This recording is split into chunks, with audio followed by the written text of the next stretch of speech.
Hello dear students, हमने vector, differential calculus और integral calculus basic mathematics में पढ़ा। अब हम काइनेमेटिक्स शुरू करने जा रहे हैं। काइनेमेटिक्स और डायनेमिक्स में क्या डिफरेंस होता है? तो देखो, काइनेमेटिक्स में वी स्टडी अबाउट मोशन, ठीक है, without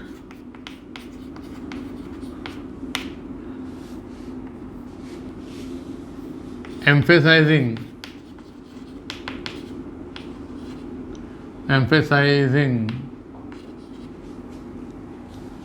or knowing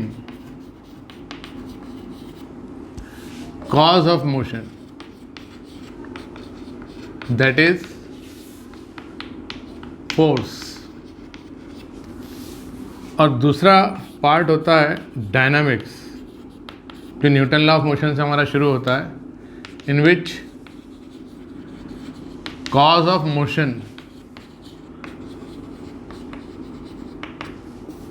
that is force,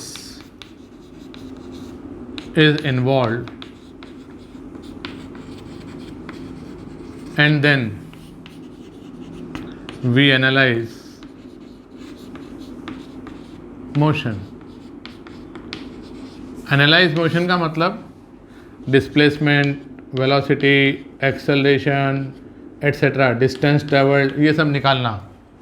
तो पहले कॉज दिया जाएगा, उससे एक्सेलरेशन निकालना, फिर एक्सेलरेशन से वेलोसिटी कैसे चेंज हो रही है और उस वेलोसिटी के अकॉर्डिंग कितना डिस्प्लेसमेंट, डिस्टेंस ट्रेवल्ड है, ये सब हम पढ़ेंगे, जिसमें कि शुरुआत होगी फोर्स से। लेकिन हमारे काइनेमेटिक्स में फोर्स नहीं दिया जाएगा, एक्सेलरेशन दे दिया जाएगा। तो एक्सेलरेशन से velocity, velocity change, displacement, distance travelled वगैरह निकाला जाएगा। फाइन। जैसे कि मैं एक जनरल क्वेश्चन देता हूँ before we start one dimension motion, just to understand the relation of formula with each other. Question है, a particle starts moving from x equal to 10 meter with initial velocity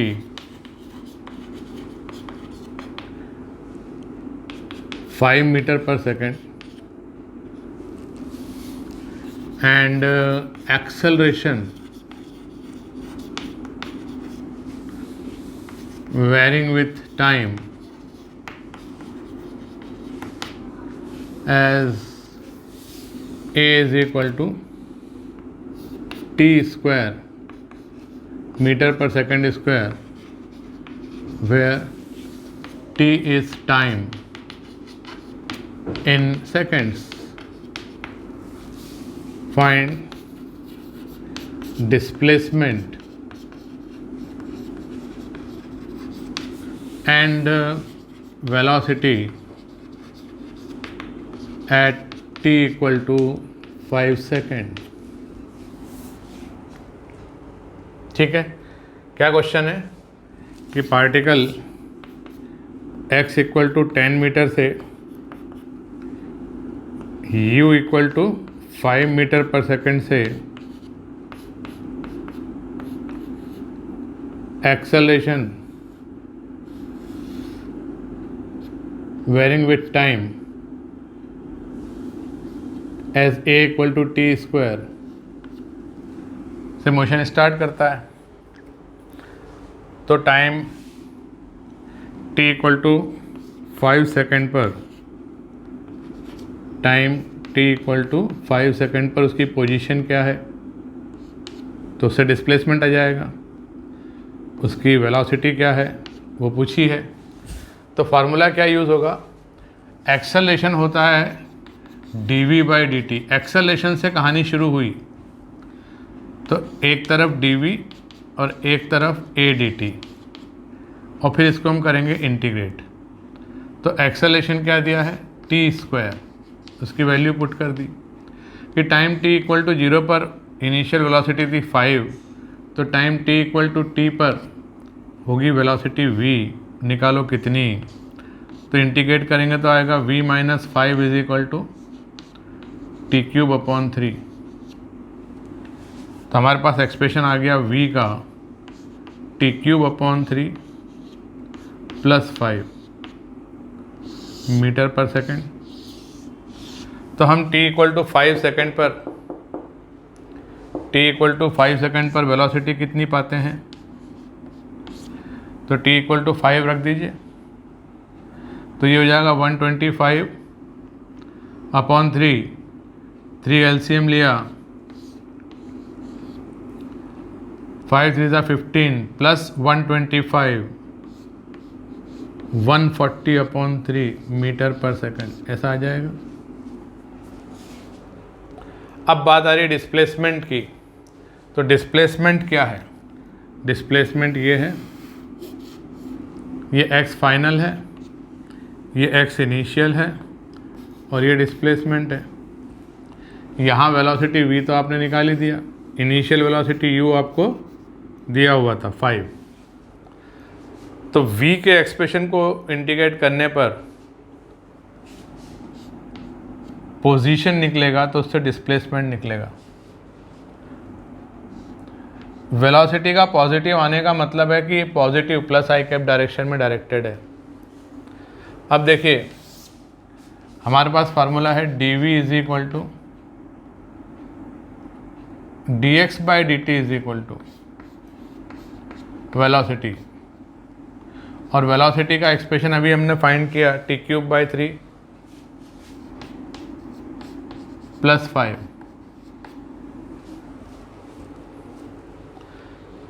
एक तरफ dx एक तरफ time को लेकर integrate करना चाहता हूँ कि टाइम t इक्वल टू 0 पर पोजीशन क्या थी? 10 मीटर। तो टाइम t इक्वल टू 5 पर पोजीशन क्या होगी? x। तो ये x minus 10 is equal to, ये x माइनस 10 क्या है भैया? ये x है, तो ये x माइनस 10 करेंगे तो ये डिस्प्लेसमेंट आ जाएगा। तो यही डिस्प्लेसमेंट है। और फिर इंटीग्रेशन क्या आएगा? टी क्यूब अपॉन 3 का इंटीग्रेशन करेंगे तो 1/3 तो अलग कांस्टेंट है, टी क्यूब का होगा t4 upon 4, 4 3 12 plus 5 into T, कहाँ से कहाँ तक? 0 से 5। ऐसा इंटीग्रेशन आ गया।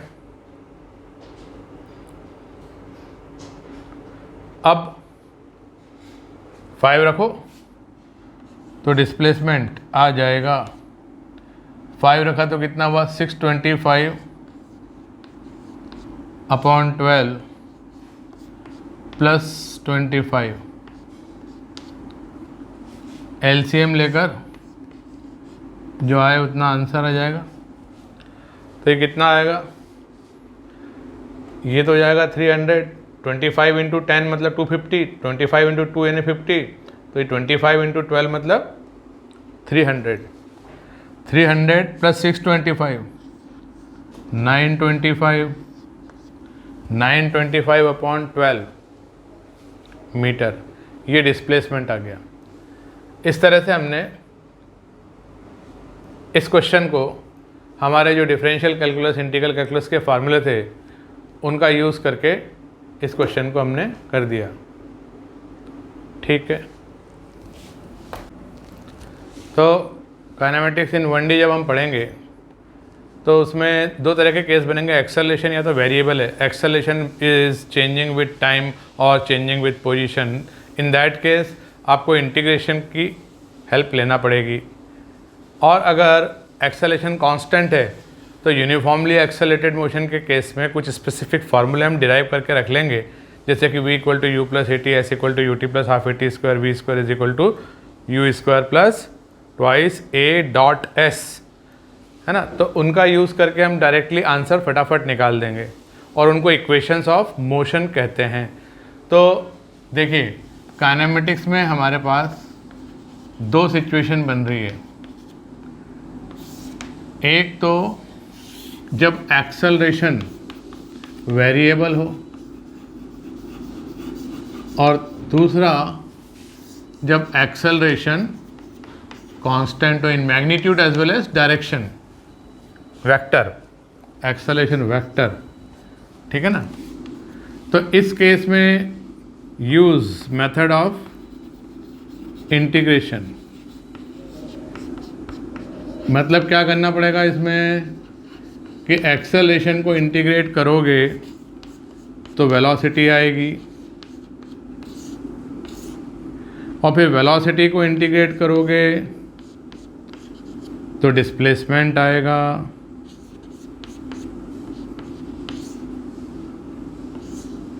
इस तरीके से करना जैसे अपन ने अभी एक क्वेश्चन किया था।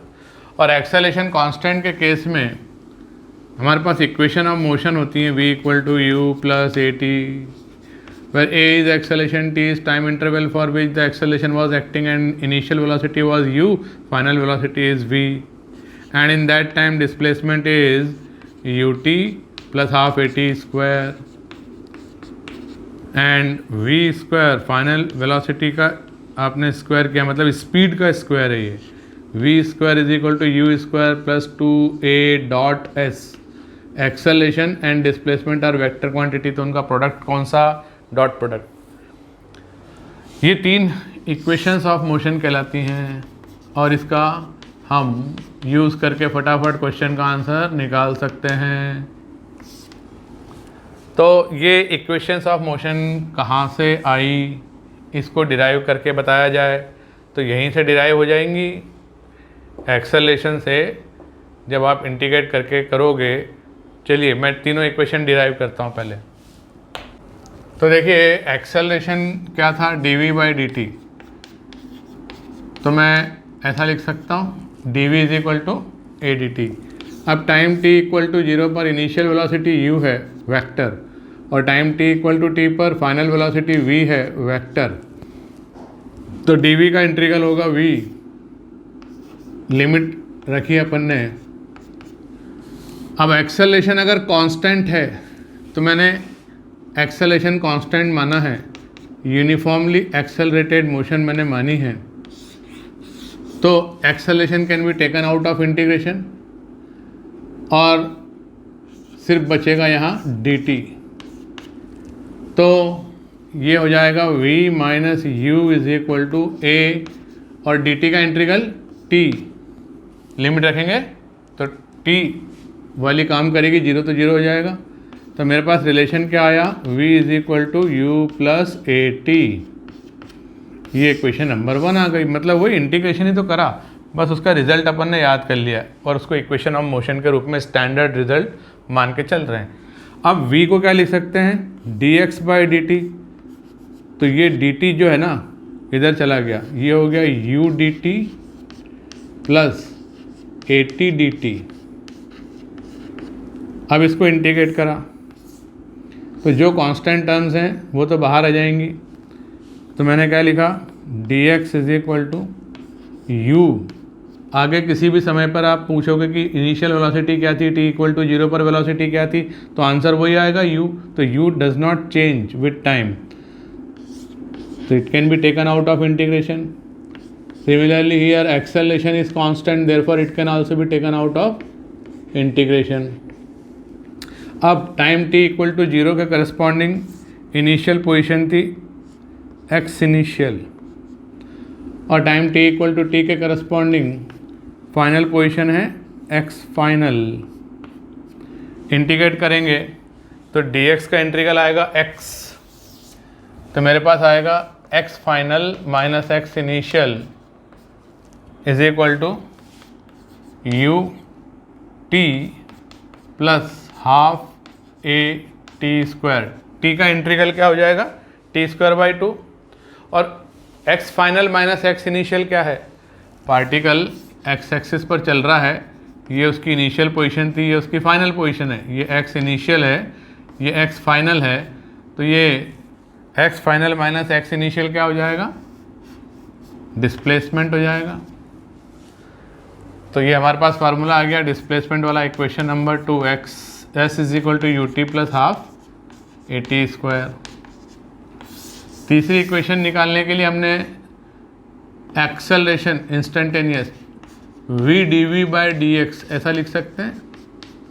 तो वी डी वी को लिया एक तरफ और ए डी एक्स को लिया एक तरफ और इंटीग्रेट कर दिया कि जब x इनिशियल था पोजीशन तब इनिशियल वेलोसिटी u थी, जब x फाइनल हुआ पोजीशन तो फाइनल वेलोसिटी v हो गई।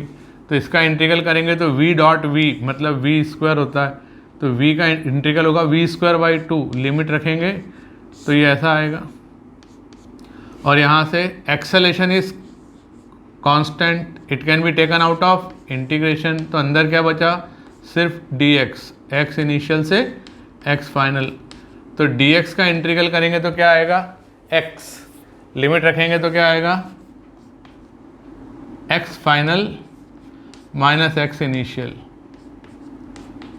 अभी दो वेक्टर है, इनका क्या करना है डॉट प्रोडक्ट।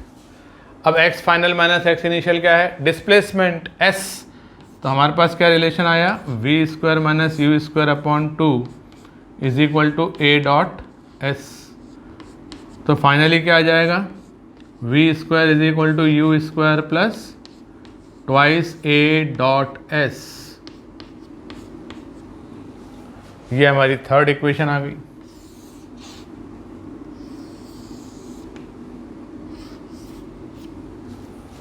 इस तरह से ये तीन इक्वेशन का हमने डेरिवेशन कर लिया जिसका हम यूज़ करेंगे। इसी को देखकर एक और रिलेशन होता है कि साहब nth सेकंड में कितना डिस्प्लेसमेंट हुआ, तो उसका फार्मूला मैं तो यूज़ नहीं करता, मैं तो n सेकंड में निकाल लेता हूँ डिस्प्लेसमेंट, फिर n-1 सेकंड में निकाल लेता हूँ डिस्प्लेसमेंट और सब्ट्रैक्ट कर देता हूँ, तो लास्ट nth सेकंड का डिस्प्लेसमेंट निकल जाता है। चलिए मैं उस फार्मूले को डिराइव करके दिखाता हूँ। डिस्प्लेसमेंट इन nth सेकंड क्या है, ये डिस्टेंस ट्रेवल नहीं है, ये डिस्प्लेसमेंट है, displacement in nth second.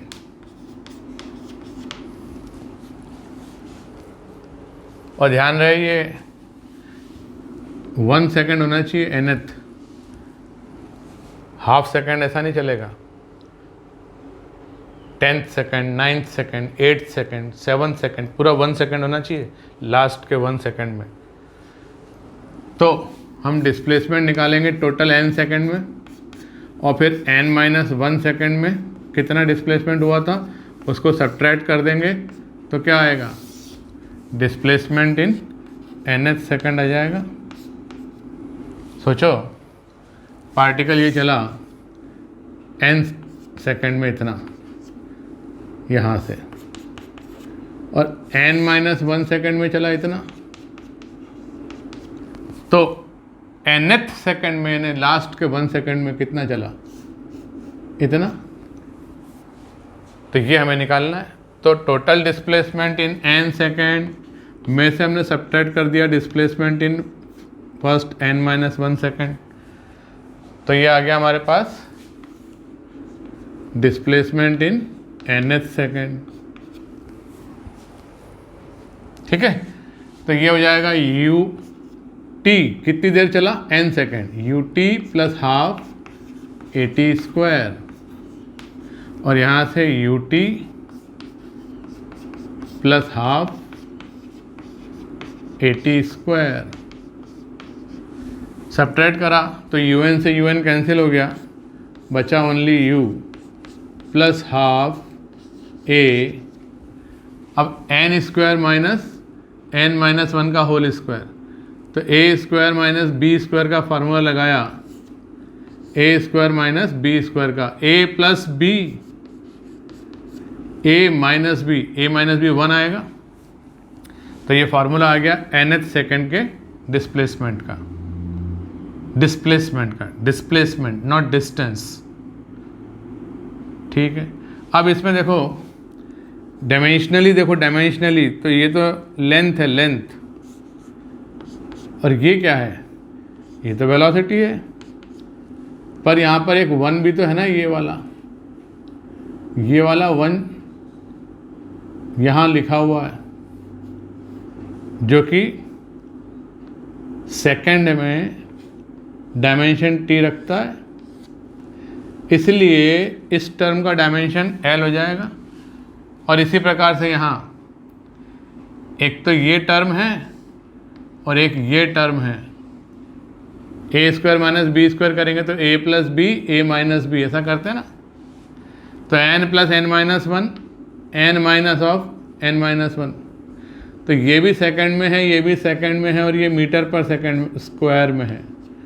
L T minus two into T, तो हो गया ना, ये भी l बन गया, ये भी l बन गया, और ये तो l है ही, तो डायमेंशनली भी ये फार्मूला करेक्ट हो गया।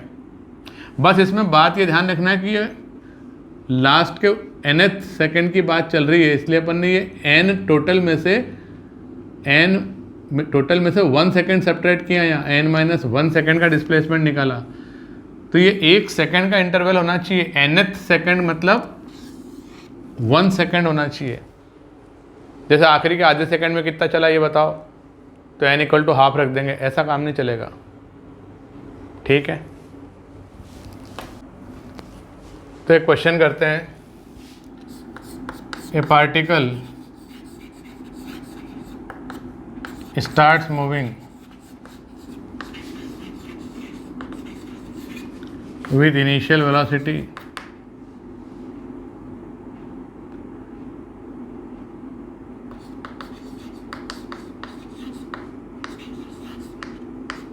Ten metre per second.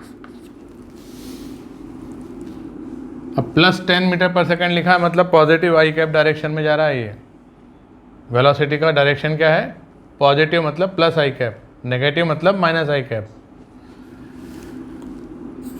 With acceleration and with acceleration is equal to minus 2 metre per second square. समझ गए बात को, एक्सेलरेशन है माइनस आई कैप डायरेक्शन में। तो आपसे पूछा find displacement and distance travelled, displacement and distance travelled in 8 seconds।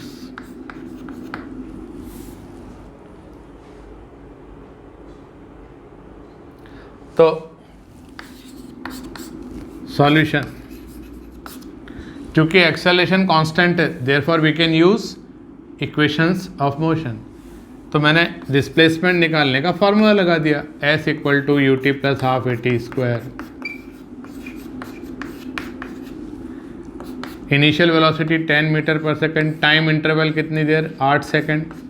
Acceleration कैसा है, नेगेटिव, और टाइम 8 का स्क्वायर, तो ये आ जाएगा 80 माइनस 64, 2 से 2 कैंसिल, तो ये हो गया 16 मीटर। अब डिस्टेंस ट्रेवल्ड निकालना हमेशा डिस्प्लेसमेंट निकालने से ज़्यादा टफ होता है। एक ही डायरेक्शन में अगर पार्टिकल जा रहा है, डायरेक्शन चेंज नहीं कर रहा, वापस भी नहीं आ रहा, एक ही डायरेक्शन में, तो डिस्प्लेसमेंट का मैग्नीट्यूड डिस्टेंस ट्रेवल के बराबर होता है। पर यहाँ पर बीच में कहीं इसकी वेलोसिटी 0 हुई है, तो जब भी डिस्टेंस निकालने की बात आए तो आप देखना कि उस टाइम इंटरवल में कहीं वेलोसिटी 0 तो नहीं हुई। अगर हुई है तो उसके पहले वेलोसिटी की डायरेक्शन कुछ अलग रही होगी, उसके बाद कुछ अलग रही। जैसे कि पॉजिटिव से ग्राफ नेगेटिव में जा रहा है या नेगेटिव से पॉजिटिव में जा रहा है, वेलोसिटी पॉजिटिव से नेगेटिव हो रही है या नेगेटिव से पॉजिटिव हो रही है, तो वो 0 से होकर ज़रूर गुजरेगी। 0 के पहले पॉजिटिव थी तो 0 के बाद नेगेटिव हो जाएगी, एंड वाइस वर्स। तो मैंने देखा कि भाई वेलोसिटी 0 कब हो रही है, तो वेलोसिटी का फार्मूला कहता है u plus a T. 0 velocity कब है, तो 10 माइनस 2t, तो t इक्वल टू 5 सेकेंड पर वेलोसिटी 0 हो रही है। तो x एक्सिस के अलाउंग पार्टिकल यहाँ से t इक्वल टू 0 से t इक्वल टू 5 सेकेंड तक तो पॉजिटिव वेलोसिटी से चला, ठीक है ना। और फिर उसके बाद देखो आप वेलोसिटी नेगेटिव हो जाएगी अगर आप टाइम की वैल्यू 5 से ज़्यादा रखोगे, 6, तो 2 6 12, तो वेलोसिटी क्या आएगी? नेगेटिव। उसके बाद वेलोसिटी नेगेटिव हो गई तो वो 3 सेकंड तक फिर t=5 से t=8 तक -i डायरेक्शन में चला। तो टोटल डिस्प्लेसमेंट अगर पूछा जाएगा तो ये इसकी फाइनल पोजीशन कहलाएगी, ये इनिशियल पोजीशन कहलाएगी, और डिस्प्लेसमेंट वेक्टर ये वाला आ जाएगा जो अभी अभी हमने निकाला। डिस्प्लेसमेंट को तो सिर्फ इनिशियल और फाइनल पोजीशन से मतलब है, उसको पाथ टेकन या बीच में कैसे चला वो उससे कोई मतलब नहीं है। पर डिस्टेंस ट्रेवल को तो मतलब है, पाथ के ऊपर डिपेंड करता है। तो हम क्या करेंगे कि पहले ये वाला डिस्प्लेसमेंट निकालेंगे 0 से 5, फिर निकालेंगे 5 से 8, और दोनों को मॉड करके ऐड कर देंगे। एक ये डिस्प्लेसमेंट है और एक ये डिस्प्लेसमेंट है, इन दोनों का मॉड कर देंगे, मतलब डिस्टेंस ट्रेवल हो जाएगा डिस्प्लेसमेंट कौन सा 0 से 5 second plus mod of displacement कौन सा 5 से 8 सेकेंड। तो इन दोनों को ऐड कर दोगे मॉड लगा के, तो ये इधर गया कुछ, फिर लौट कर आया कुछ, दोनों को पॉजिटिव करके आप ऐड कर रहे हो तो टोटल डिस्टेंस ट्रेवल आ जाएगी। तो बताइए कैसे निकाला जाए? तो एक काम करो कि वेलोसिटी के एक्सप्रेशन से या तो पोजीशन निकाल लो और पोजीशन से ये डिस्प्लेसमेंट्स निकाल लो। सबसे बढ़िया तरीका यही है, वेलोसिटी के एक्सप्रेशन से पोजीशन निकालो। तो जहाँ से ये स्टार्ट किया था उसकी पोजीशन तो दी नहीं है, तो ठीक है वहाँ पर ओरिजिन मान लो, कहीं भी मान सकते हैं हम ओरिजिन। मान लो ये y एक्सिस है, तो इनिशियल पॉइंट क्या है? x = 0। तो डिस्प्लेसमेंट इन 5 सेकेंड क्या देगा आपको? Position at 5 second. तो निकालो डिस्प्लेसमेंट एट 5 सेकेंड।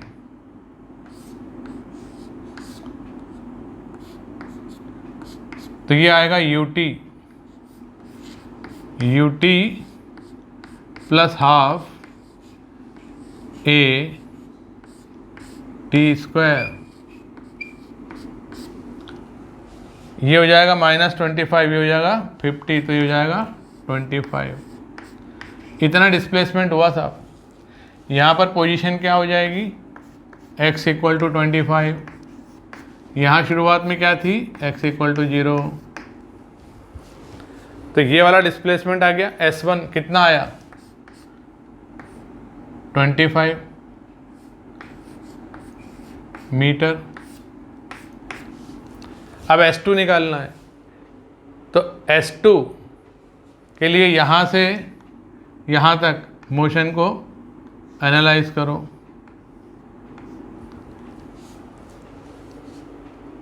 या हमें ये तो पता ही है डिस्प्लेसमेंट टोटल 16, ये हमें पता ही है कितना है ये 16, और ये टोटल कितना है 25। तो ये कितना हो जाएगा? 9 मीटर हो जाएगा कि नहीं? तभी तो 16 + 9 कितना होगा? 25। तो इसको इस तरीके से डिस्टेंस निकालना देख लो कितना टफ है। इसको इस तरीके से हमने देखा कि S2 कितना आ रहा है? 9 मीटर। तो 25 मीटर गया, 9 मीटर लौटा, 9 ही होगा ना?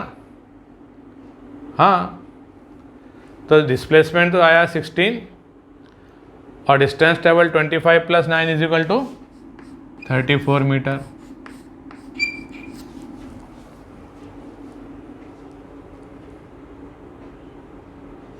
इस तरीके से हो जाएगा।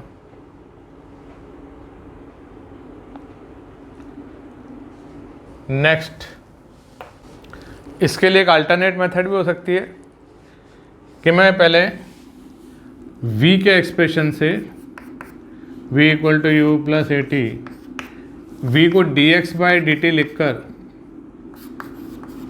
x का एक्सप्रेशन ले आऊँ पोजीशन का, तो ये हो जाएगा 10 - 2t dt। Time t equal to 0 पर पोजीशन क्या है, मैंने ओरिजिन माना वहाँ पर, किसी भी टाइम t पर पोजीशन क्या है, तो मैंने लिखा x is equal to 10t minus T square, इसको इंटीग्रेट करेंगे तो ऐसा आ जाएगा इतने मीटर। तो x at time t equal to 5 second, जब वेलोसिटी 0 होती है कितना होगा, तो यहाँ पर रखा 50 minus 25 is equal to 25 metre. फिर position at t equal to 8 second कितना होगा, 80 माइनस 64 दैट इज 16 मीटर। फिर मैंने वहाँ पर मार्क कर दिया कैसा कि ये टाइम t इक्वल टू 0 तो x equal to 0, time t equal to 5 तो x इज इक्वल टू 25, तो ये ऐसे आया। और फिर वापस लौटा तो टाइम t इक्वल टू 8 तो x इक्वल टू 16, तो गया कितना 25, लौटा कितना, तो ये 16 है यहाँ से यहाँ तक, तो ये कितना हो जाएगा, ये 9 हो जाएगा। तो गया 25 लौटा 9, तो टोटल डिस्टेंस ट्रेवल कितनी हो गई 25 प्लस 9 दैट इज 34 मीटर। तो पोजीशन x निकाल कर भी कर सकते हैं और टोटल डिस्प्लेसमेंट से भी कर सकते हैं। ये ज़्यादा अच्छी अप्रोच है पोजीशन निकाल कर, जिससे हमें क्रिस्टल क्लियर दिखता है कि किस टाइम पर वो कहाँ है, ऐसे गया वो तो दिख जाएगा सब। मॉड लगा के डिस्प्लेसमेंट्स को ऐड कर देंगे तो डिस्टेंस ट्रेवल आ जाएगा। ठीक, अब देखिए काइनेमेटिक्स में क्या है कि आपको हर क्वेश्चन में ग्राफ बनाना आना चाहिए।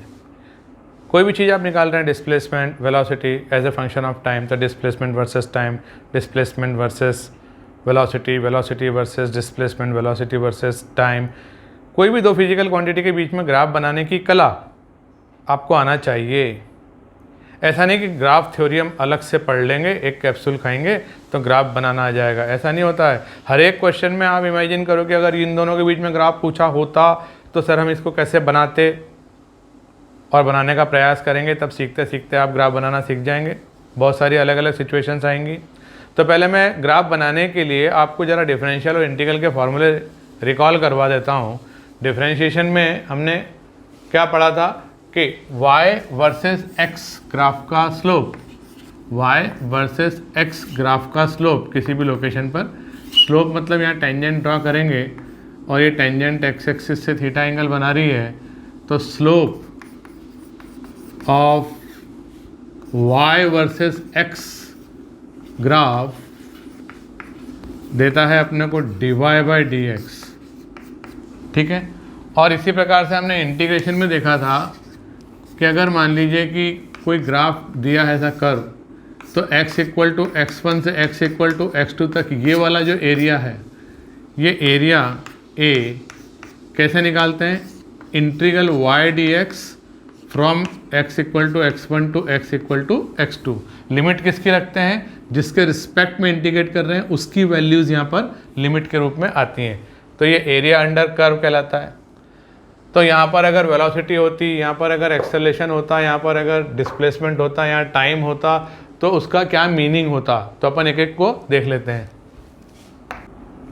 तो पहले हम बात करें डिफरेंशिएशन वाले फार्मूलों की। तो हमारे पास फार्मूला था v is equal to d r by d t या d s by d t, ये हमारे एक्स एक्सिस का लॉन्ग मोशन हो रहा है तो d x by d t. तो अगर हमारे पास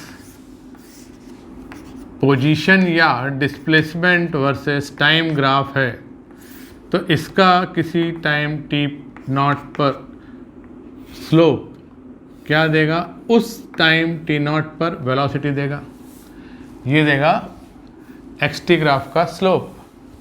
तो स्लोप ऑफ xt ग्राफ या displacement time graph gives instantaneous velocity at that time t equal to t naught, जहाँ पर ये स्लोप है।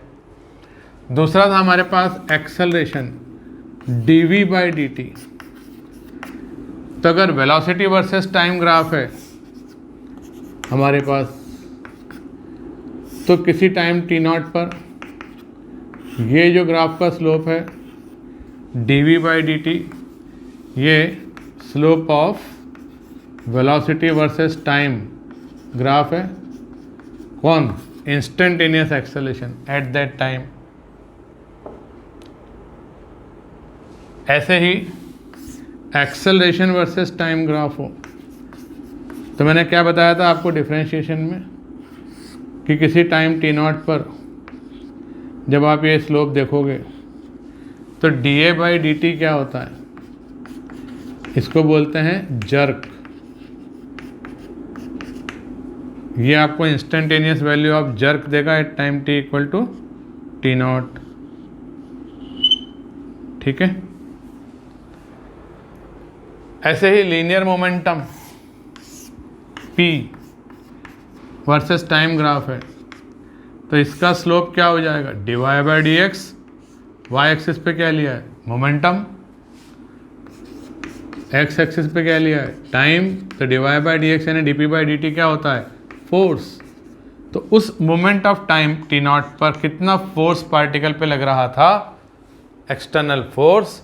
वो dp by dt Newton second law सबने पढ़ा 9th में। Rate of change of linear momentum is external force. तो force निकल जाएगा। तो slope of momentum versus time graph at any instant gives you net external force acting on that particle.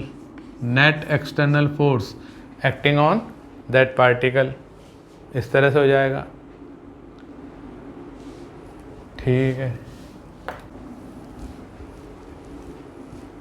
मान लीजिए distance travelled versus time graph है। Distance travelled versus time graph.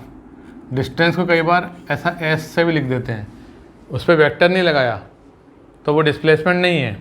S stands for distance. तो इसका graph जब बनेगा तो एक खूबी है उसकी कि वो कभी नीचे नहीं आएगा। डिस्टेंस ट्रेवल्ड एक बार जितनी हो गई ना ज़िंदगी में उतनी हो गई। अब या तो आप रेस्ट में रहोगे तो वो कांस्टेंट रहेगी, बढ़ेगी नहीं, पर वो कम थोड़ी हो सकती। जैसे आपने अभी तक बचपन से 50 किलोमीटर वॉक किया है मान लो, अब ज़िंदगी में कभी भी आप आगे चलते नहीं हो, हमेशा रेस्ट में रहते हो या आप शांति हो गए, तो distance travelled by you 50 kilometre constant हो गई for any other further time. वो कम कैसे होगी 49 मीटर? अगर आप चलोगे तो बढ़ेगी वो, किसी भी डायरेक्शन में चलो। तो इसका ग्राफ कभी नीचे तो आ ही नहीं सकता, ऐसा ऊपर ही ऊपर ही ऊपर ही ऊपर ही जाएगा। थोड़ी देर के लिए आप रेस्ट में रह सकते हो। रेस्ट में जितनी देर रहोगे उतनी देर क्या होगा कि आपकी डिस्टेंस ट्रेवल कांस्टेंट रहेगी, टाइम के साथ चेंज नहीं हो रही। और distance travel versus time graph का slope tan theta, slope of distance versus time graph gives you speed, instantaneous speed, instantaneous speed। क्योंकि स्पीड का मतलब उसको डायरेक्शन से मतलब नहीं, छोटा सा डिस्टेंस जो भी ट्रेवल किया डिवाइडेड बाय टाइम, छोटा सा जो भी डिस्टेंस ट्रेवल किया दैट डिवाइडेड बाय टाइम, किसी भी डायरेक्शन में किया हो तो छोटा सा डिस्टेंस ds अपॉन छोटा सा टाइम इंटरवल dt क्या देगा? Speed irrespective of direction. ठीक है। तो अभी हम स्लोप वाले क्वेश्चन ही एक दो करके देखते हैं। जैसे कि आपको दिया है displacement versus time graph, displacement versus time graph. अभी डिस्प्लेसमेंट पॉजिटिव भी हो सकता है, नेगेटिव भी हो सकता है। तो ये टाइम है मान लीजिए t1, ये टाइम है t2, ये टाइम है t3 और ये टाइम है t4। अब आपको बताना है वेलोसिटी इन इंटरवल 0 से t1, t1 से t2 T2 से T3, T3 से T4। तो वेलोसिटी का मैग्नीट्यूड अलग से बताना, डायरेक्शन अलग से बताना, और इंक्रीजिंग है स्पीड या डिक्रीजिंग है स्पीड ये भी बताना है। तो मैंने लिया 0 से T1 टाइम इंटरवल। उसमें मैं पहले तो बताऊंगा कि डिस्प्लेसमेंट जो हुआ है, या पोजीशन भी कह सकते हैं, पार्टिकल की जो पोजीशन है वो पॉजिटिव है या नेगेटिव है, आपको सबसे पहले तो ये बताना है। फिर नंबर 2 पे आपको बताना है कि वेलोसिटी पॉजिटिव है, नेगेटिव है या जीरो है, ठीक है। फिर बताना है स्पीड जो है वो इंक्रीजिंग है, डिक्रीजिंग है या कि कांस्टेंट है। उससे अंदाज लगा के बताना है आपको कि एक्सेलरेशन कैसा है, पॉजिटिव है, नेगेटिव है या जीरो है। और उससे अंदाज लगा के बताना है आपको कि मोशन रिटार्डेड है या एक्सेलरेटेड है। मोशन एक्सेलरेटेड है या रिटार्डेड है। ये बातें इतने एक ग्राफ से निकाली जा सकती हैं। सोचो। फिर T1 से T2 टाइम इंटरवल में अपन डिस्कस करेंगे, फिर T2 से T3 टाइम इंटरवल में, फिर T3 से T4 टाइम इंटरवल में।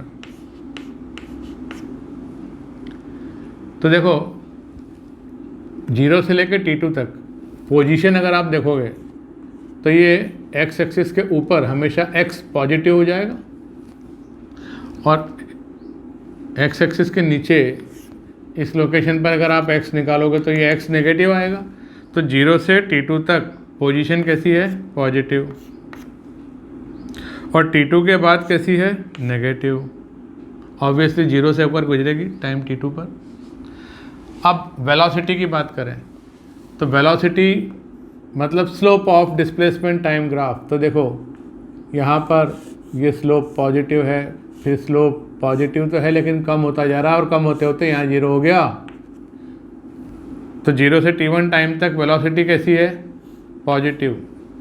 पॉजिटिव का मतलब क्या होता है, ऐसा कि x बढ़े तो y भी बढ़े। ये पॉजिटिव स्लोप की निशानी है, पॉजिटिव स्लोप है ये, इन सभी का स्लोप पॉजिटिव है। अब इसके बाद वेलोसिटी का मैग्नीट्यूड मतलब स्पीड। तो यहाँ पर स्लोप पॉजिटिव है लेकिन यहाँ कम होते होते 0 हो रहा है, वेलोसिटी कम होते होते 0 हो रही है, तो स्पीड डिक्रीजिंग है, स्पीड डिक्रीजिंग है। एक्सेलरेशन कैसा होगा, तो देखो जब वेलोसिटी के अपोजिट डायरेक्शन में एक्सेलरेशन होता है तब स्पीड कम होती है और उसको रिटार्डेड मोशन कहते हैं। ये समझ लो, रिटार्डेड मोशन किसको कहते हैं, रिटार्डेड मोशन किसको कहते हैं। इसका मतलब होता है speed is decreasing, speed is decreasing, speed is decreasing. और ऐसा कब होता है, ऐसा होता है जब velocity and acceleration are oppositely directed, oppositely directed. एक पॉजिटिव है तो दूसरा नेगेटिव होगा, पहला नेगेटिव है तो दूसरा पॉजिटिव होगा। सोचो कि आप अगर ईस्टवर्ड जा रहे हैं, आपकी वेलोसिटी है पॉजिटिव और हवा से फोर्स लग रहा है ऐसा, और फोर्स डिवाइडेड बाय मास करोगे तो एक्सेलरेशन आएगा। एक्सेलरेशन कैसे निकालते हैं, F=ma से। वेलोसिटी से कोई रिलेशन नहीं है एक्सेलरेशन का, वेलोसिटी से कोई रिलेशन नहीं है एक्सेलरेशन का। वो तो change in velocity per unit time को एक्सेलरेशन कहते हैं, वो एक अलग बात है। पर एक्सेलरेशन कितना है, तो देखो पहले फोर्स है, हाँ है, तो एक्सेलरेशन आएगा F=ma से, और उस एक्सेलरेशन के अकॉर्डिंग वेलोसिटी चेंज होगी। फाइन। तो एक्सेलरेशन कैसा है, जैसा फोर्स है। फोर्स कैसा है, तो हम जा रहे थे ईस्टवर्ड, फोर्स लग रहा है हवा का वेस्टवर्ड। अगर वेलोसिटी ये है पॉजिटिव, एक्सेलरेशन हो जाएगा नेगेटिव, तो क्या होगा, स्पीड कम होने लगेगी।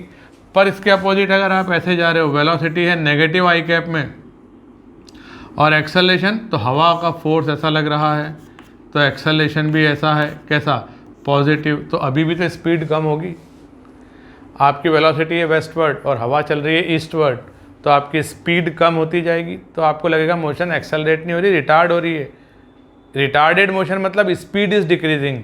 आपने जैसे ब्रेक लगा दिया, ब्रेक लगा दो तो रिटार्डेड मोशन हो जाएगा, स्पीड कम होने लग जाएगी चाहे किसी भी डायरेक्शन में जा रहे हो आप, तो ये रिटार्डेड मोशन होता है। तो रिटार्डेड मोशन का मतलब नेगेटिव एक्सेलरेशन नहीं होता, positive acceleration and negative velocity, ये कॉम्बिनेशन भी रिटार्डेड मोशन क्रिएट करता है। तो अब आप बताओ कि यहाँ पर स्पीड कम हो रही है, हाँ हो रही है, तो इसका मतलब मोशन रिटार्डेड है, हाँ है, रिटार्डेड है। तो इसका मतलब वेलोसिटी और एक्सेलरेशन अपोजिटली डायरेक्टेड है, हाँ। वेलोसिटी कैसी है? पॉजिटिव, तो एक्सेलरेशन कैसा होगा? नेगेटिव। इसी प्रकार से T1 से T2 टाइम में देखो, वेलोसिटी नेगेटिव है, क्यों भाई? स्लोप नेगेटिव है। कैसे पता पड़ा? अरे इसको फिसल पट्टी मानो और इस पर बैठ कर देखो, अगर आप फिसल कर नीचे की तरफ गड्ढे में जा रहे हैं, खाई में नीचे जा रहे हैं, तो नेगेटिव स्लोप है। और अगर आप राइजिंग अप है, आकाश की ओर, भगवान की ओर जा रहे हैं, तो आपका स्लोप कैसा है? पॉजिटिव। और पाताल लोक की तरफ नीचे जा रहे हैं तो नेगेटिव। तो वेलोसिटी कैसी है? नेगेटिव। और मैग्नीट्यूड ऑफ वेलोसिटी, तो यहाँ तो वेलोसिटी 0 थी, उसके बाद स्पीड बढ़ते ही बढ़ते जाएगी। Mod value of velocity, mod value of tan theta, mod value of slope speed, तो जब 0 है यहाँ, तो 0 से तो कोई भी क्वांटिटी बनेगी पॉजिटिव, वो ज़्यादा ही होगी, तो स्पीड क्या है? बढ़ रही है। स्पीड बढ़ रही है मतलब जिस डायरेक्शन में वेलोसिटी है उसी डायरेक्शन में एक्सेलरेशन भी है। अगर वो ईस्टवर्ड जा रहा है तो हवा भी ईस्टवर्ड, उसके ऊपर फोर्स लगाकर ईस्टवर्ड एक्सेलरेशन क्रिएट कर रही है, तभी तो स्पीड बढ़ रही है। या बोथ आर वेस्टवर्ड, तो अब ये है वेस्टवर्ड या नेगेटिव, तो एक्सेलरेशन भी हो जाएगा नेगेटिव और मोशन कैसा होगा? Accelerated, speed is increasing. T2 से T3, यहाँ पर देखो स्लोप, बैठ कर देखो इस पर स्लोप कम कम कम कम कम होते होते यहाँ पर 0 हो गया। है तो नेगेटिव लेकिन यहाँ तो 0 ही हो गया, यहाँ आराम से बैठ सकते हो आप। तो वेलोसिटी कैसी है तो नेगेटिव, लेकिन डिक्रीजिंग है स्पीड, डिक्रीजिंग है mod velocity. Mod of velocity क्या है? डिक्रीजिंग टू 0, यहाँ वेलोसिटी 0 हो जाना है। अब अगर स्पीड डिक्रीजिंग है तो मोशन कैसा है? रिटार्डेड। तो एक्सेलरेशन कैसा होगा? तो देखो साहब, वेलोसिटी जो है नेगेटिव है, स्पीड डिक्रीजिंग है, तो ये एक्सेलरेशन अपोजिट डायरेक्शन में है। भाई रिटार्डेड मोशन भी एक्सेलरेटेड मोशन का ही एक पार्ट है, लेकिन उसमें हम अपन स्पेसिफिकली ऐसा एक्सेलरेटेड मोशन, ऐसा वेरिएबल वेलोसिटी वाला मोशन, ऐसा चेंजिंग वेलोसिटी का पैटर्न जिसमें स्पीड कम होती हो, वेलोसिटी चेंज हो ही रही है, स्पीड कम हो रही हो, उसको अपन रिटार्डेड मोशन कहते हैं। ठीक है ना? और इसके अपोजिट अगर स्पीड बढ़ रही हो तो अपन उसको एक्सेलरेटेड मोशन भी कह देते हैं मोटे तौर पर। अब T3 से T4 टाइम स्लोप कैसा है? Now you are rising up, now you are rising up, तो यहाँ पर स्लोप है पॉजिटिव, तो वेलोसिटी है पॉजिटिव। और यहाँ पर थी स्लोप 0, अब हो गई नॉन जीरो, नॉन जीरो, बढ़ती जा रही है स्लोप, स्लोप बढ़ती जा रही है, तो वेलोसिटी का मैग्नीट्यूड भी बढ़ता जा रहा है, स्लोप का मैग्नीट्यूड बढ़ रहा है, तो स्पीड बढ़ रही है। स्पीड बढ़ रही है तो रिटार्डेड की तो बात ही नहीं है, तो एक्सेलरेटेड मोशन है, स्पीड बढ़ रही है। और अगर स्पीड बढ़ रही है तो वेलोसिटी और एक्सेलरेशन एक ही डायरेक्शन में होना चाहिए, तभी तो स्पीड बढ़ेगी। तो इस प्रकार से ये 4 पार्ट में मैंने इस ग्राफ को बनाकर, डिस्प्लेसमेंट या पोजीशन वर्सेस टाइम ग्राफ को बनाकर उस मोशन को एनालाइज किया, जिसमें कि मैंने वेलोसिटी, स्पीड और एक्सेलरेशन के बारे में कमेंट्री करी। तो इस तरह से आपको चीज़ों को समझना है, ग्राफ बनाने को समझना है, और हर क्वेश्चन में ग्राफ बनाते चलना है, जिससे प्रैक्टिस होते होते आपका ग्राफ बनाने की कला तगड़ी हो जाए। तो मैंने अभी अभी आपको बताया xt graph, position time graph ऐसा दिया है, तो इसका वेलोसिटी टाइम ग्राफ और एक्सेलरेशन टाइम ग्राफ बता सकते हो क्या? आपने सब अभी कैलकुलेट किया था, कब है पॉजिटिव, कब है नेगेटिव, बढ़ रही है, घट रही है। इसी प्रकार से इसका एक्सेलरेशन टाइम ग्राफ भी बताना है।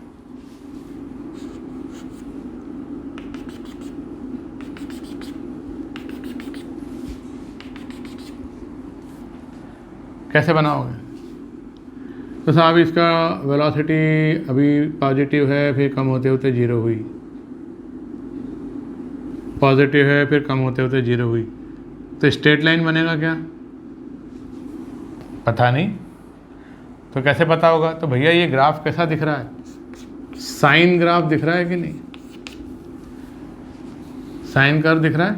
तो वेलोसिटी क्या होती है? dx बाई dt, तो वो क्या हो जाएगा? cos t।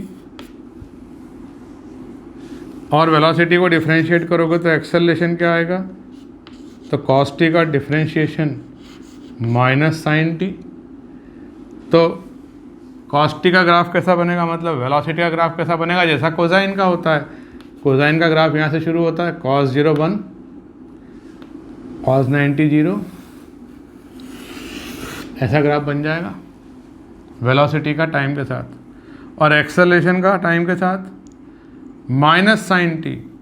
मतलब साइन टी वाला ग्राफ को उल्टा करके बना दो, ऐसा बन जाएगा। जादू हो रहा है, जादू। ये साइन टी जैसा ग्राफ दिखे तो इस तरह से इसके मैथमेटिकल एक्सप्रेशन से पहचान के फटाफट बना देना। आइडिया की दुनिया है, ग्राफ बनाने में कला है। ये कला अंतरात्मा से निकल कर आएंगी चीज़ें। जितना आप प्रैक्टिस करोगे ना, अपने आप चीज़ें आपको याद होने लगेंगी कि साइन टी जैसा ग्राफ अपन ने देखा था, सर ने एक बार बनाया था, तो उसको डिफरेंशिएट करके सीधे ही आंसर निकाल दिया था। ये दिमाग में कहीं बैठ गया आपके, बस यही काम आएगा। तो मैं खूब सारे ग्राफ बना बना के आपको हर क्वेश्चन में ग्राफ बना बना के दिखाऊंगा। इतने ग्राफ कि आपको लगेगा सर सवाल भी तो कराओ, हर चीज़ में ग्राफ बनाने खड़े हो जाते हो। पर अगर मैंने आपको ग्राफ बनाना सिखा दिया तो वो सफलता है, क्योंकि फार्मूले तो कोई भी लगाना सिखा देता है, कोई भी सीख लेता है। अंत में बच्चे को दिक्कत कहाँ आती है? ग्राफ बनाने में दिक्कत आ रही है। तो ग्राफ थ्योरी समझा दो, तो हम पूरा ग्राफ थ्योरी पर ही ज़्यादा कंसंट्रेट करेंगे, एम्फेसाइज करेंगे। तो इसके आगे अपन कंटिन्यू करेंगे, इन्हीं चीज़ों को कंटिन्यू करेंगे नेक्स्ट लेक्चर में। Thank you very much.